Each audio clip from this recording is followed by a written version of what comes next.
what's the secret of Silicon Valley, and it is the density and I would also say fluidity of the people and labor market. In Silicon Valley, you never want to have your startup fail. There's always another startup or another team, and so being able to be part of this like bigger ecosystem and community, I think that's a special thing that needs to kind of translate that into different cultures. You see that all the time in the United States. People, get to a certain point, they know their market, they know customers, and they're in a perfect position to actually create a startup and build because there's confidence that all parts of the ecosystem will help invigorate that and amplify that.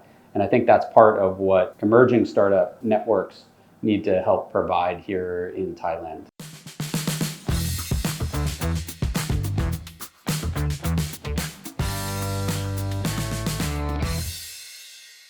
สวัสดีครับคุณผู้ชมครับวันนี้ผมได้ไปคุยกับคุณคริสคาร์เวิร์ดนะครับคุณคริสเป็นหนึ่งในเบื้องหลังคนที่คิดค้น Siri ที่อยู่ใน iPhone ของพวกเรานะครับวันนี้ A-Mower จะไปคุยถอดเกล็ดนะครับเบื้องหลังความคิดของคุณคริสและไปเชื่อมโยงกับบริบทของสังคมไทยว่านวัตกรรมเนี่ยจะเฉิดฉายและเบ่งบานในโลกใบนี้ได้อย่างไรครับ Good morning ครับคุณคริสสวัสดีครับ Good morning. You are quite good with the why. Well, welcome to AM Hour. My name is Am, and you are spending time with me for an hour. That's why the show is called AM Hour. All right. Thank you. Excited to be here. Yes. Yeah. So, what's your goal of coming to this event, and how is it going so far? Well, the event I think is amazing. I'm actually quite jealous of the marketing and the surroundings in the True Digital Park. It's we have very modest. Innovation center in Menlo Park. And I feel like in Silicon Valley, we should have it. It should be a little bit more flashy and reflective of Silicon Valley. That's interesting because a lot of people, when they said Silicon Valley, they would say like, okay, it's definitely going to be much flashier, techy comparing to anything in Bangkok. Well, I've been hosting people and companies and countries in Silicon Valley for almost 25 years, and I think what comes through is the mindset and the culture.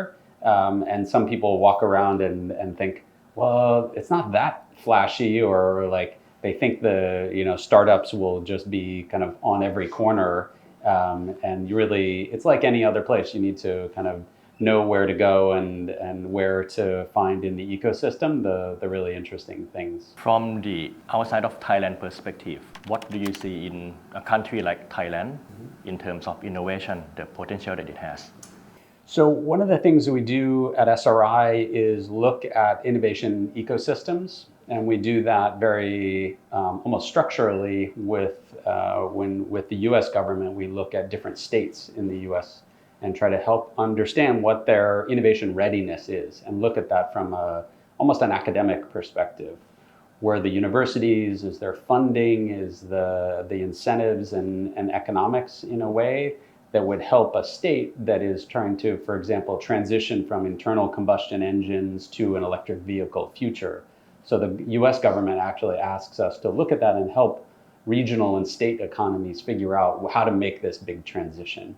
So we've taken that base and then we use that as a way, plus innovate, what I call innovation readiness, as a sister to technology readiness, and understand kind of in international innovation economies, what things are there, what's going well, what is not there, and what's holding it back. Well, in Thailand, I think one of the problems is that there are a lot of startups, and there are funding seeds that help the beginning level of the startups, and then there are the funders who help like level A, but then the journey between like beginning to level A, right, is quite a long ride. Yeah, and there's no one to help bridging that gap. How important is it that we have like a system where it's more sustainable? And that, again, this word of density comes to mind when everybody asks about what's the secret of Silicon Valley, and it is the density and I would also say fluidity of the people and labor market. So in Silicon Valley, you never want to have your startup fail unless you bet your house on it. You're able to, there's always another startup or another team And so being able to be part of this like bigger ecosystem and community, I think that's a special thing that needs to kind of translate that into different cultures. So for example, I want to feel a little bit more of that in Thailand. For example, with my work in Japan, the labor market is not that fluid. And when I say by fluid, I mean there's employment for life, and there are people that are starting out now and creating startups, younger folks that are coming out of school and graduate school and maybe early work and starting something. But you're not seeing somebody in their 40s in a Japanese company leave the company and create a startup. You see that all the time in the United States. People, get to a certain point, they know their market, they know customers, and they're in a perfect position to actually create a startup and build because there's confidence that all parts of the ecosystem will help invigorate that and amplify that.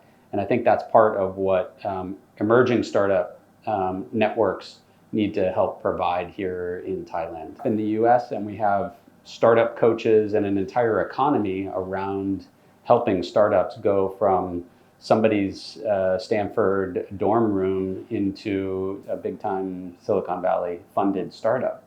So that's the part that I think it's both patience, but also trying to get as much local and global help as possible. Again, in speaking with one of the commerce leads last night, thinking about the role of education and how to kind of broaden language access and overall education and critical thinking to be, more available to the innovation economy. And I think that's both a public and private venture for Thailand, I believe. I like where this conversation is heading. I mean, it's good to hear from you, and I really like it. You really are listening to me. So that's what it's all about, right? Like when I grew up as a designer, I actually came into the design world as a user researcher. So it's a combination of design and psychology. And so that's a skill that I think comes to some people naturally, listening and empathizing, but also I think it can be taught. And we spend so much time. When I was at IDEO, we kind of put together design thinking and tried to share that with the world. And a core part of design thinking is, active listening, being able to understand, have a conversation rather than asking somebody to fill out a survey about what product they would like to see in the future. Because people are not actually that good at telling, that's the role of the designer is to interpret that and put something out there in the world. So people don't necessarily know, but you have to listen in order to take all of that information and put it out in the future. Can I touch upon that? Active listening. What's the key thing about it that make you? I think at this core of being curious. And if you feel like it's your job to get through 5 questions, then you're going to treat it like an interview rather than a conversation. And so active listening is just switching your mindset. It's no different than having a very engaged conversation with friends or colleagues. You might just have to, the word active is really just kind of flipping that in your head to start thinking about where the conversation might go.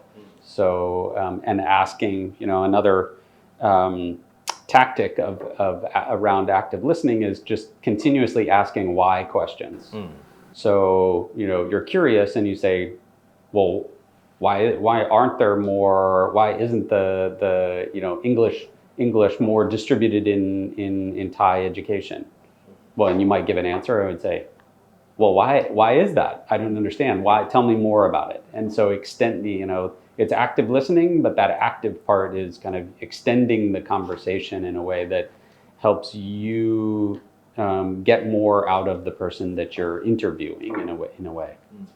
I think that's also another big problem that a lot of Thai office workers face is that especially in a lower level when they feel like they are not being heard enough. Right. How important is it that their boss are listening to them? I think one is starting. What I try to do as a leader is think about listen, and then also show this. It's hard work because everybody's busy doing what seems like the job. Creating a product or a media and service, and then delivering it to your customer. That's busy enough. That is hard enough work. And then, so I think one of the things that I try to be mindful about is pausing, and I put it in my weekly priorities is to, kind of pause and start to understand like how would I speed up what we're doing? How can I remove things and get to a better thing, but also bring the team along. And so I think being able to kind of create a vision, but also show the team and share the team with that so that everybody's bought in, but also show where their roles are and their input came to life in that vision. And then I think the active listening starts to like build on itself when they see that their input and some of their ideas as part of the vision. It's not me just convincing them that this is what we're going to go do and kind of get on board. It's really showing how they can be a part of that. And that is kind of a different culture, but I try to be really mindful of that. And for the employee, I think the key thing isn't them being a better listener because they have always been, but especially in Thai corporate cultures, but how to convince their boss to listen to them in a healthy way. Right. Yeah, I mean, in some ways, they shouldn't need to convince their boss to listen. So maybe that's part of the exposure. Any leader should have influence and pulling influence from other places. Maybe you start. That's the role of the leader, and I think you'll be in the end you'll be judged as how good of a leader you are, and in being able to kind of look horizontally on behalf of your company, because otherwise, it's going to be staying in a silo and fairly stagnant. This has been very good. I mean, it's a part of it is I can go as far as life-changing for me because it's really helped broaden my perspective. I'm quite new. I was a journalist for 10 years and I'm very new to being in management position. Yeah, right. Thank you very much, Chris. Thank you. Enjoy your time here in Bangkok. Absolutely. Yes. Absolutely.